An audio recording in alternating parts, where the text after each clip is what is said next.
اگر آپ حسینی ہیں تو وقت کے ہر ایک ظالم حکمران کے ساتھ اعلان بغاوت کر دیں۔ میں سندھ اور پاکستان کی بیٹی ربا، آج عمر کوٹ میں ہونے والے سانحے پہ میرا دل دہل چکا ہے۔ میرے پاس الفاظ نہیں ہے کہ میں کس طرح سے مذمت کروں۔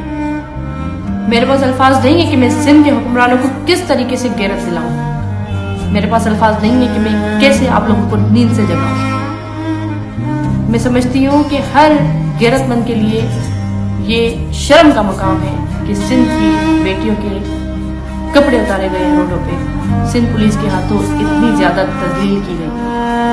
بلاول صاحب سے میں مخاطب ہونا چاہتی ہوں کہ بلاول صاحب، یہ آپ کے ووٹر ہیں۔ مریم نواز کی گرفتاری پر آپ کے کیا الفاظ تھے کہ آپ لوگوں میں غیرت نہیں ہے، آپ لوگوں میں شرم نہیں ہے کہ ایک عورت کو اس طریقے سے گرفتار کیا جا رہا ہے، چادر اور چار دیواری کا تقدس پامال کیا جا رہا ہے۔ بلاول صاحب، ان بیٹیوں بہنوں کو ماؤں کو روڈوں پہ گھسیٹ کر ان کے کپڑے اتارے گئے۔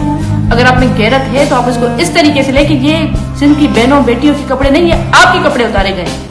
آپ اس کا اس طریقے سے نوٹس لیں، اسٹرکٹ ایکشن لیں اور ان کو بتائیں کہ سندھ کی بہنیں بیٹیاں لاوارث نہیں ہیں، ہم لوگ ابھی زندہ ہیں، ہم سے یہ تذلیل نہیں دیکھی جاتی۔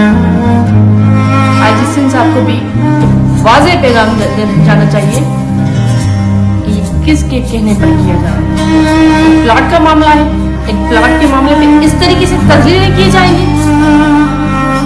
ہمیں سب پتا ہے کہ یہ کون اور کیوں کر رہا ہے۔ ہوش کے ناخن لیں اس سے پہلے کہ سندھ کی عوام آپ کا گھیراؤ کرے۔